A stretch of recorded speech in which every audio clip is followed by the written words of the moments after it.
Toma la palabra, nos informa y nos orienta sobre el acontecer sindical. Le abrimos micrófonos a la presidencia de ADIDA. Y a esta hora en Despertar Educativo Radio establecemos comunicación con el presidente de la organización sindical ADIDA, Albeiro Victoria Cuesta. Bienvenido. Muy buenos días, Dora. Un saludo cordial a todos nuestros compañeros maestros y oyentes a esta hora de la mañana para Despertar Educativo. Presidente, iniciemos hablando del panorama de la pandemia, de esta nueva cuarentena, sobre todo en la región de Urabá, que varios alcaldes han tomado la decisión de hacer una nueva cuarentena a partir del 13 de julio debido a la proliferación de casos que se han presentado en esta región. Bueno, sí, se veía venir esta situación a nivel nacional, como vemos cómo van aumentando los casos y cada día, y Antioquia pues no es la excepción, más bien focalizado en algunas subregiones del departamento. Y es ahí yo creo que aprovechemos la oportunidad para seguir a nuestros compañeros maestros. El gobierno nacional ha decretado cuarentena, ha hecho nuevas reglamentaciones sobre la materia, y los maestros de Colombia, los maestros de Antioquia, no debemos de ir a las instituciones educativas por ninguna circunstancia. Queremos seguir insistiendo en ello, que nuestros rectores también comprendan y entiendan que el trabajo que está decretado es para hacerlo desde las casas y que no debemos de exponer a la población estudiantil, a la educativa, a que asista a las calles o que siga a las calles porque le toca ir a la calle para poder acceder a la institución educativa. Esa es una realidad que tenemos ahí. Hoy estamos en los puntos máximos de contagio, como cada día crece la situación, pero lamentablemente nos encontramos con situaciones de administrativos donde están citando a los maestros a las instituciones educativas, y los maestros, pese a las orientaciones que hemos hecho como organizaciones sindicales, pese a las orientaciones que han dado las mismas secretarías de educación, porque hemos visto por los medios noticiosos como la Secretaría de Educación Departamental y la Secretaría de Educación de Medellín y los diferentes secretarios de los entes territoriales hacen las recomendaciones, insisten de que estamos en casa. Ese es un tema que ha sido bastante deseado, pero sin embargo todavía nos encontramos con quejas de maestros donde sus rectores los están citando a las instituciones educativas a cumplir con ciertas actividades curriculares. Compañeros, no insistimos desde la organización sindical, no vamos a asistir a las instituciones educativas, es un tema que estamos trabajando desde el principio, que inclusive ante el avistamiento del gobierno nacional de que regresemos el 1 de agosto, las organizaciones sindicales hemos sido claras en ese sentido, hemos dicho no vamos a la alternancia, no vamos a la presencialidad, y si el gobierno insiste con ello, nosotros nos declararemos en desobediencia. Es un tema que venimos trabajando a nivel nacional desde nuestra Federación Colombiana de Educadores. Entonces nosotros insistimos a nuestros compañeros maestros y a los padres de familia en este tema. No vamos a las instituciones educativas, por favor, compañeros maestros, no insista en ese tema de mandarle actividades a la institución para que el padre de familia asista a recuerdos, se está colocando en riesgo. Vamos a salir juntos del tema del confinamiento, pero se necesita salir con responsabilidad.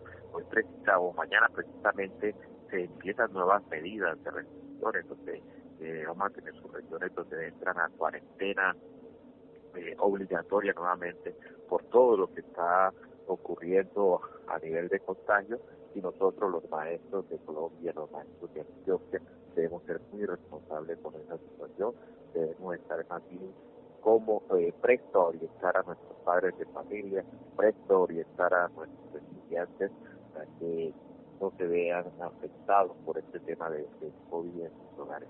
Es la recomendación que hacemos desde la organización sindical y compañeros maestros, insistimos en ello, no vamos a permitir la presencialidad, como tal, no hay garantías, no hay acercamientos todavía con una vacuna que es la que nos va a dar la garantía de que las instituciones educativas no se nos presenten focos de contagio.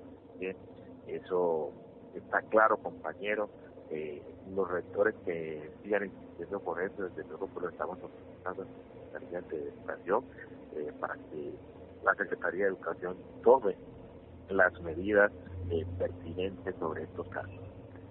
Presidente, también hay un tema de la educación que tiene que ver con la suspensión de la educación para jóvenes y adultos, con los CLEIs y sabatinos. ¿Qué piensa sobre esta decisión?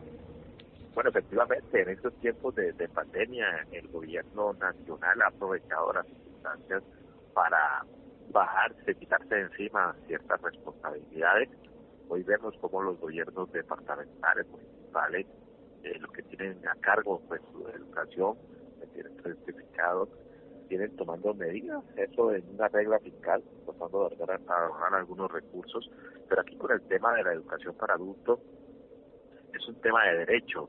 Los adultos que están matriculados tienen el derecho de que el gobierno les cumpla con esa práctica académica que vienen realizando, y nosotros como organización sindical desde luego rechazamos la terminación de los CLEI. Creemos que no es pertinente. Los maestros que están a cargo de esos CLEI vienen trabajando, los vienen cumpliendo desde las posibilidades del trabajo en casa, y son personas adultas precisamente que son muy responsables y que saben a qué están apuntando, le quieren aprovechar estos programas del gobierno nacional para culminar sus estudios, y no es justo que hoy se les termine por medio de la pandemia. La pandemia no puede ser una excusa para acabar derechos fundamentales. Entonces creemos que el tema de la educación, pues ellos deben de seguir su proceso, y que el gobierno o los gobiernos deben de garantizarle la continuidad en el proceso educativo de estos adultos, porque es un programa que está dirigido para adultos que no tuvieron la posibilidad de terminar sus estudios en el momento o en la edad indicada, y que hoy gozan de esa posibilidad. Es justo que en medio de la pandemia se les usa para acabar con el programa para educación adulta. Por otra parte, también hay un asunto muy importante y tiene que ver con la negociación del pliego de peticiones con la alcaldía de Medellín, con el alcalde Daniel Quintero. ¿Qué pasa con ello?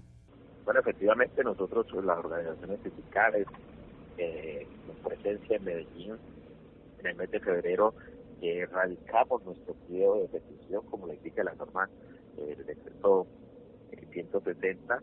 Hicimos toda la transmetodología, un trabajo riguroso donde nos tocó semanas reunirnos para concretar un pliego unificado, porque así nos lo exige la ley.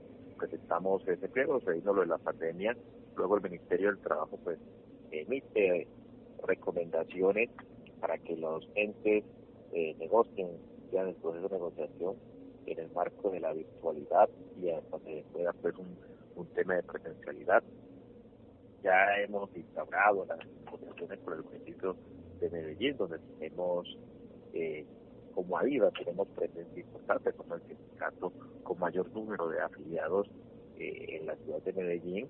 Venimos trabajando, nos preocupa que no se avanza como tal. Si bien la alcaldía o el alcalde colocó un grupo de negociadores donde no hace presencia, y unas personas a las cuales a través del decreto que también le dio la autonomía, le dio la responsabilidad de negociar con los trabajadores de Medellín, pero vemos cómo se dilatan los tiempos. En este momento se quieren desconocer aspectos fundamentales, pero las negociaciones tienen un punto de partida muy importante, y es la no regresividad. Esto se habla siempre de progresividad entre lo que ya se negoció. Entonces nosotros en el periodo pasado tenemos un punto que tiene que ver con el ámbito de aplicación, a quiénes se les va a aplicar lo que negociemos ahí, y de una u otra forma pues la administración es un juego de palabras que aparentemente pues no son significativas, pero sabemos que de la sintaxis de lo que está expresado ahí representa mucho para las organizaciones sindicales. Es como dejar por fuera una serie o un sector que está en la mesa de negociación por fuera de lo que podamos lograr como negociadores. Entonces ahí estamos parados. En la sesión pasada estuvimos 4 horas y no pudimos avanzar juntos. Tenemos un tema de corresponsabilidad con los que estamos en la mesa. Nosotros como los maestros que somos pagados por el Sistema General de Participación, pues Ya el sistema general de participación de que quién se paga por esos recursos ya está estipulado, pero hay unos compromisos que le toca asumir el municipio de Medellín con recursos propios, y es precisamente en ese juego táctico que no quiere incluir esa palabrita que los trabajadores pagados con recursos propios pues sean también afectados del ámbito de lo que estamos negociando. Nosotros seguimos firmes con ellos, no nos vamos a retroceder ahí porque precisamente es un punto que está entre lo que ya se había negociado en anteriores negociaciones, entonces no vamos a regresar, no vamos a perder derechos adquiridos en negociaciones. Eso debe tenerlo claro el municipio de Medellín, la mesa de negociadores por parte de la alcaldía, lo que el gobierno de Quintero designó. Nosotros no vamos a retroceder, aquí se trata de avanzar, y avanzar significa cómo mejorar las condiciones laborales de muchos trabajadores que pertenecen al municipio de Medellín. Presidente, por último, hay una situación que preocupa mucho y tiene que ver con la retención de fuentes, con los descuentos que se le hace al salario de los maestros. ¿Qué pasa con esto?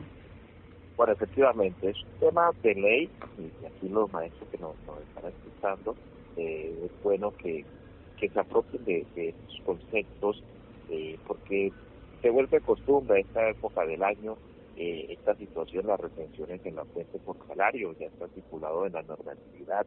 Las personas que superen a 87 UTB, lo que queda de ahí es materia de aplicación de retención. Pero ¿qué sucede? Porque en esta época del año, cuando los maestros les pagan las primas y salario, pues esa sumatoria en algunos maestros da más, y entonces son materias de retención. Pero aquí también juega papel importante el parámetro que se esté aplicando. Existen dos parámetros en la aplicabilidad de la retención, uno que se hace mes a mes y otro que se establece semestral. Entonces, por eso en esta época del año muchos maestros empiezan pues a quejarse de que le hacen una retención injusta. ¿Qué es lo que vamos a hacer a partir de mañana? Le vamos a dar a conocer al maestro la fórmula que se emplea para que revise su salario, y lógicamente si ve que es injusto la retención que se le aplicó, entonces haga la respectiva reclamación ante la entidad territorial que le hizo dicha retención. En estos momentos tenemos conocimiento con lo que está pasando con el municipio de Bello, ya hemos emprendido las diferentes reclamaciones también. ¿Y por qué con Bello? Porque Bello liquidó ya lo que tiene que ver con las primas. Otras entidades no liquidaron prima el mes pasado, entonces los maestros que por ejemplo han manifestado. Esperamos que este mes entonces, cuando se pague un salario, entonces también se les va a aplicar la retención, porque estarían excediendo salario. Debe de entender qué es lo que yo percibo por salario durante el mes, ¿verdad? No importa que me la pague sancionado durante el mes, simplemente es la sumatoria del mes, supera las 87 USB, voy a hacer objeto de retención por salario. Eso es un tema legalmente. Entonces vamos a darle a conocer a nuestros compañeros maestros la base gradable para que ellos tengan más o menos idea y puedan hacer su reclamación respectiva ante las entidades territoriales certificadas que le haya aplicado esa retención cuando se considere que es injusta. Presidente Albeiro Victoria Cuesta, muchas gracias por participar en Despertar Educativo Radio. A usted ahora, a nuestros oyentes que sigan ahí firmes, nosotros seguimos mandando ese mensaje de unidad, es fundamental en estos tiempos. Vemos cómo van apareciendo cada vez más cosas, cada vez más vulneración de derechos, y podemos avanzar si estamos unidos como organizaciones sindicales. Por eso los invitamos a seguirse afiliando a su organización sindical. ADIDA, que es la que representa a los maestros en Antioquia, que es la que tiene la historia sindical, más de 78 años en la lucha, y que los hechos hablan por sí solos.